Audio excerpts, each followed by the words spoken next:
Andre here has said, and he essentially says top senior officers always cripple reforms, 1. 2, are ignorant. 3, they always send themselves to good courses and promote corruption. Let's take on that first particular argument. They cripple reforms. Would it be a valid argument to say that, well, let's do what the new constitution is proposing for the judiciary? Take all the top guys out, have them vetted, bring them back in if they qualify.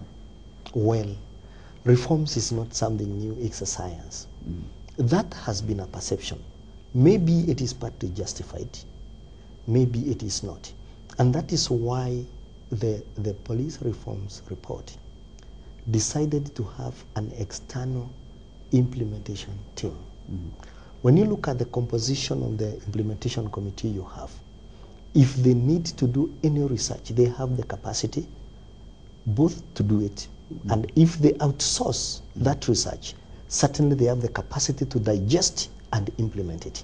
And therefore, I think the package we have this time is reasonably comprehensive, and nobody can really stop it because there is the political will. Then I am very, very encouraged by the implementation committee in place. Of course, you can see the number of people looking at it. There are laws to be enacted. You can see the kind of people we have here tonight. Dr. Ikiara, the consultant there, Saleh. When he said, you said he was very effective.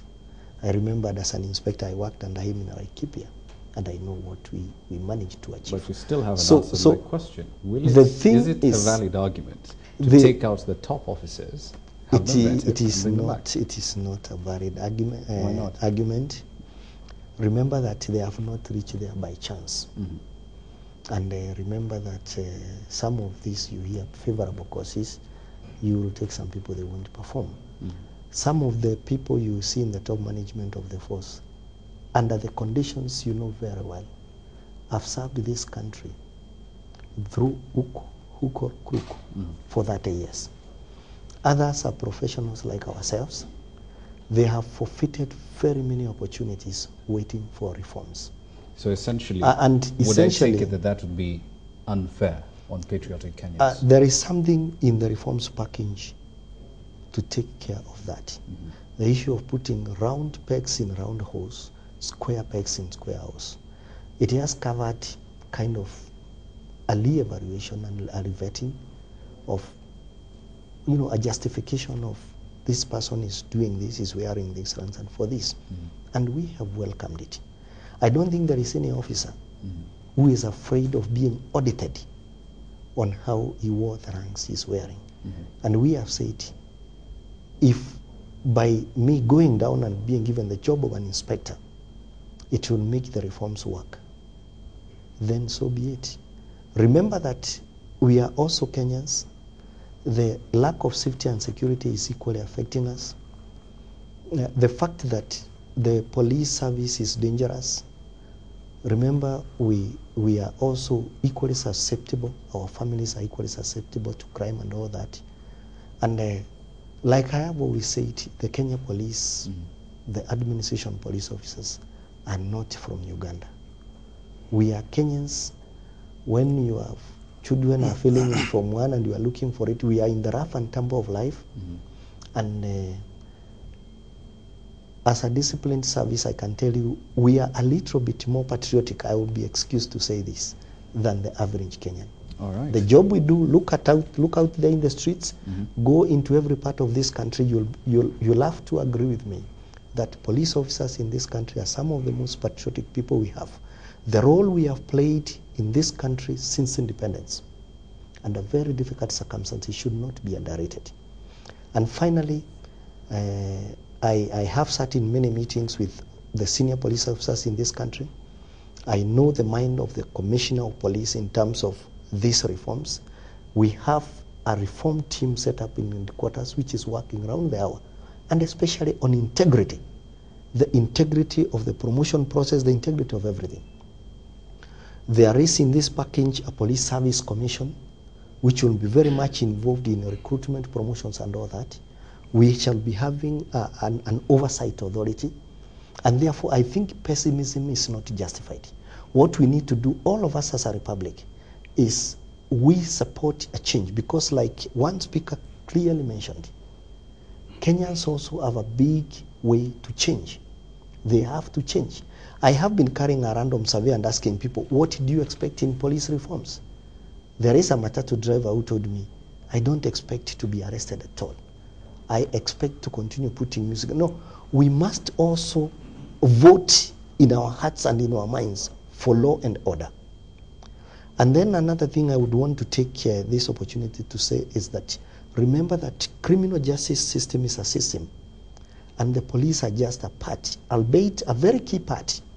They are just part of the criminal justice system. It's an interesting point And you raise. we because must at this point in time, one would look at the minds we have assembled here tonight, very experienced people, very professional people, and we would say, well, we are focusing on one element of the criminal justice system, just the police. What happens to the judiciary? What about the political element to the criminal justice system? Are we involved in that particular one? Would you like to tackle that question? I think the problem is that there is no linkage between what happens in policing and what happens in the courts and what's happening in the political processes actually in terms of coming up with the laws actually that the police need to fight crime. Most of the time actually, and I think the former members of the task force will tell you that yes, there's some legal weaknesses in the system, but also we have a criminal justice system that is disconnected from all over. We treat the prison like the public toilet, and we treat the police like the bus stop. So it's completely not connected. We need to come up with a system that speaks to each other, right from the police through to the prison. And that requires reform, not just that targets the police as a whole, but we need to look at how the police contribute to an effective criminal justice system, so that whatever happens with the police actually complement what happens in the court and complement what happened through the reforming criminals and all that. But then again, that requires political decision, and I think that was something that the task force actually made recommendations.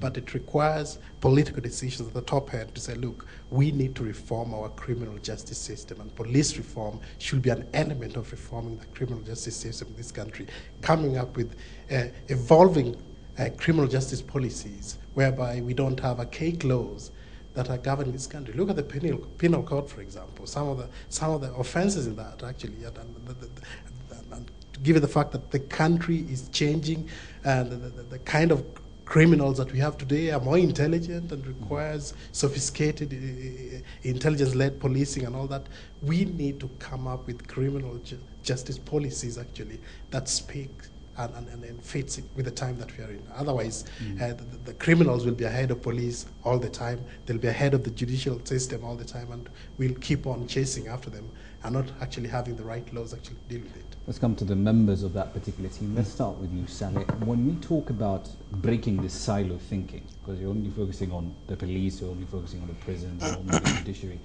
what specific recommendations did you put into the report, the Ransley report, that will deal with those issues? Thank you very much. I think the reforms which must be done within the criminal justice chain was not part of our terms of reference. But we have talked about it, and we said for the entire criminal justice system to succeed, we have to focus on the judiciary and their reforms. The prosecution office also must be reformed, and also the prisons. Because we carried out a lot of research, we made international benchmarking abroad, and we have come to arrive at a decision that for the entire criminal justice system to succeed, you can't just have one arm reformed and then leave the rest without being reformed. I think we must do it for us to succeed in this area. Dr. Kher? Yeah, thank you very much, Rama. Actually, the first few pages of our report, we set out what we call prerequisites for the success of the reforms we are proposing in the report. We said very, very clearly that if we don't reform the judiciary, the reforms we are doing about the police at best can only give us, half results or something. So that is very, very clear. Even though it was not our terms of reference, we made that, from the outset, that that is a major prerequisite. Of course, another one, and you enlisted earlier, is that if we don't invest, security is important. Just like infrastructure, if you look at competitiveness of our country, you always see infrastructure topping and very closely followed by security and a few other factors. Now that you can see the country is really focusing quite a bit on infrastructure, we are saying I think it's also a good time to focus on security so that you can be able to facilitate the 24-hour economy and things like that. So adequate resources, adequate investment is another prerequisite we've mentioned from the outset.